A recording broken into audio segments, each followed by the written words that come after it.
今日咧同大家去講解一個八字啊，呢個八字咧就非常之特別。第一，呢位男士咧，佢係四柱純陽嘅，咁即係換句説話講咧，就係咧等閒嘅女人咧係埋唔到佢身嘅。想唔想知道啊？呢位男士佢最撈尾咧，佢喺佢嘅結婚世界面去變成點咧？第二呢一個朋友咧就非常之擁有嗰個影響力，喺任何一個圈子入面咧，佢都係一個咧位極人臣啊！好多人都會尊重佢，聽佢支笛嘅喎。因為點解？佢好願意咧為佢嘅同行、為佢嘅行家、為佢嘅朋友、為佢哋嘅付出咯。佢唔介意任何嘅壓力，但係咧最重要嘅地方咧就係咧，佢所有咧都以一個人心嚟去行先，以一個仁慈嘅心嚟去幫人行先咯。所以呢一個八字好值得大家去參考同埋學習。佢亦都曾經咧就係咧年少無知咧就經歷過好多啦唔同嘅成長，甚至乎喺後生嘅時候咧就咧經歷咗啲刑罰嘅。記得睇晒呢個 video 啦。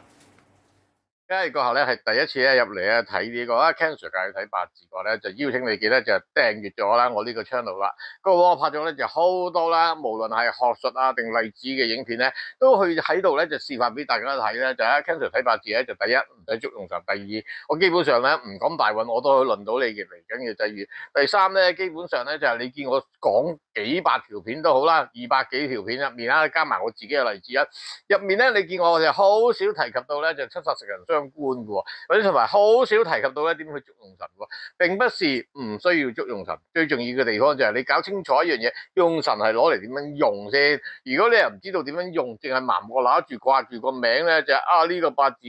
冬天出世要用呢個木火調候為急你真係咁。如果你命中有火咁，仲使唔使調候咧？明唔明白啊？如果淨係執着咗個用神，但係又唔知個用神係點樣用嘅話，亦都唔同嘅老師，亦都有唔同嘅師傅，有唔同咧嘅捉用神嘅模式方法或者佢嘅諗法。因為點解？佢嘅童年係貧窮嘅，佢就永遠同你去諗緊一樣嘢，就係咧點樣令到呢個八字更加有錢。但係可能你好期望咧，就喺呢個算命嘅過程咧，有人話俾你聽點樣可以脫單。又或者有啲朋友咧就好想咧自己咧有一個咧就協調嘅家庭，但係咧你同佢就講緊咧就點樣咧去四圍咧就識男仔識女仔，咁係咪好多時咧就風馬牛不相及啊？所以其實呢個用神係咪關鍵？係關鍵，關鍵你係要用喺 bad 嘅位置先，唔好盲目揸住一樣嘢就係用神用神用神。講嘅説話咧，你唔識得講金木水火土㗎，只係講呢個七十食人相關嘅。你有冇留意好多師傅都有呢個特質啊？你啲身邊嘅朋友或者你學咗咁耐八字，有冇呢啲咁嘅情況都喺你身上出現？所以咧，邀請大家咧，不妨咧可以參考我俾你嘅例子入面咧，去幫你哋咧就點樣可以咧就係更加宏觀清楚通透個八隻字點去睇。因為你留意翻啦，我講咗幾百個例子入面咧，都冇講及到單一淨係講個日嘅，我係年月日時天干地支立陰都一齊去睇，甚至乎咧嚟緊咧都會為大家去講解乜嘢叫命宮、身宮、胎元、胎息呢四大元神咯。所以記得就係訂閱同埋咧就係咧繼續 follow 住我所為大家提供嘅免費嘅資訊啦。順帶一提，我喺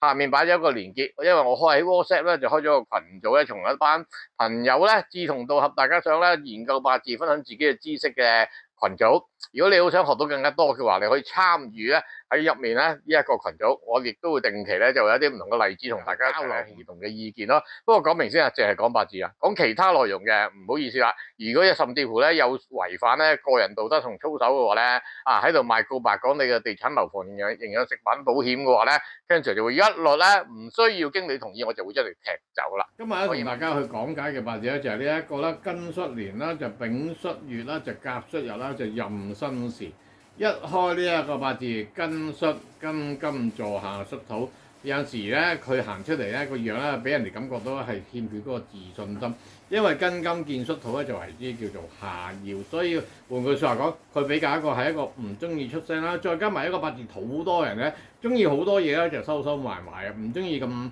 去表達自己，再加埋呢一個下曜，嗰個下曜係個戌土，咁戌土又有3個添。所以好多時候咧，佢都咧就係咧真係地山謙啦，非常之謙厚退居幕後，唔中意講其他嘢，默默耕耘嘅。咁佢有冇嗰個咧就表演嘅能力，或者令到人哋欣賞咧就非常之強。三神就好鬥，三戌就好縱。咁咧佢亦都咧就經常咧就俾人去投訴，但係佢亦都扮演緊一個重嘅角色喎。所以咧佢咧喺佢自己嘅童年啊，佢幼年嘅時候咧，亦都犯過一啲法啦，所以咧亦都咧坐過監或者受過啲嘅刑罰咯。其實一個八字咧土太多咧，就等於咧俾磚牆咧去圍繞住佢，無論佢係戊土定己土，即係用個山圍住自己啊，好似鬼谷先生咁樣啦，就因為佢係中意閉關啫。而咧己土就好似磚牆咁圍繞住自己，咁佢呢個三個戌土個咧，佢都經歷過咧，就係咧俾啲牆咧就圍繞住自己，即係等於咗係牢獄之災咁解咯。所以佢嘅童年亦都經歷過呢個牢獄之災。但係佢本身係一個咧係一個極之咧中意學習嘅朋友喎，因為點解？以個日柱嚟計算，甲建戌為之叫做人爻，好中意去學習，亦都好中意咧係借用專家力量啦去提升佢自己，幫到佢一啲喺工作上面咧嘅提升。而咧呢一個八字仲有庚金見丙火咧，又可以俾大家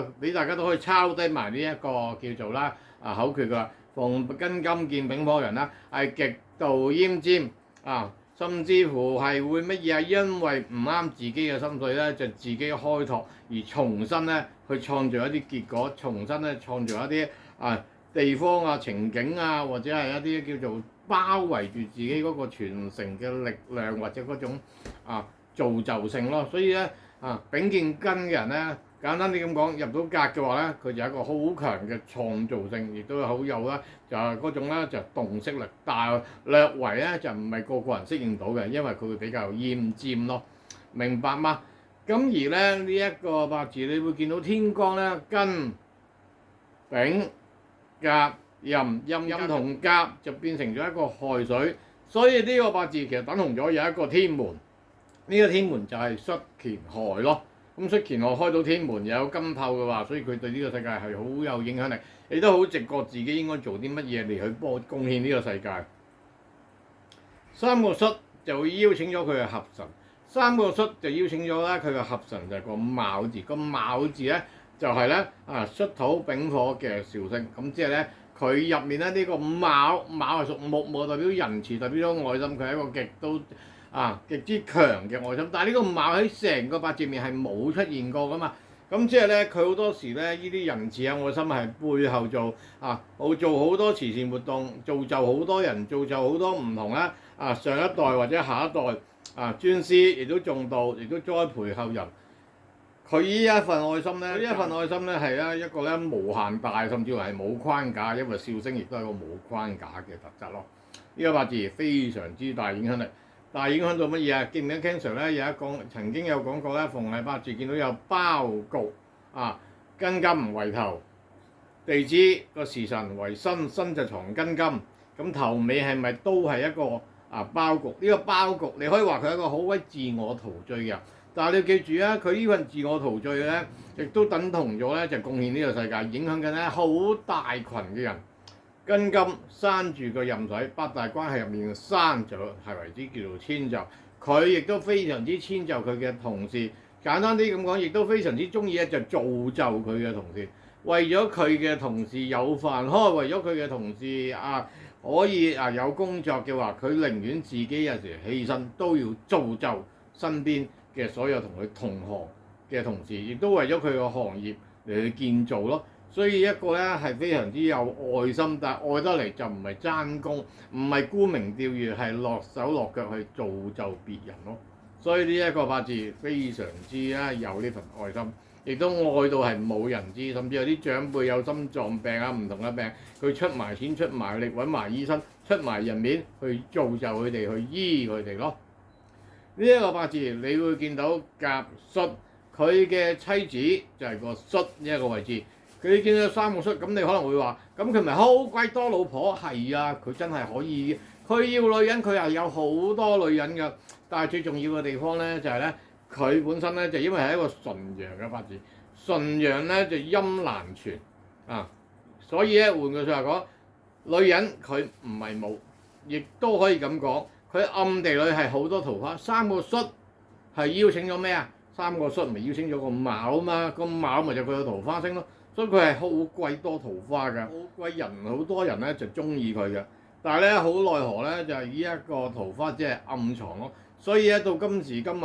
1970年啊，今時今日55歲啊，就嚟過埋年就56歲啊，佢都依然咧都仲係保持緊咧一個貞節牌坊啦，仲係單身嗰種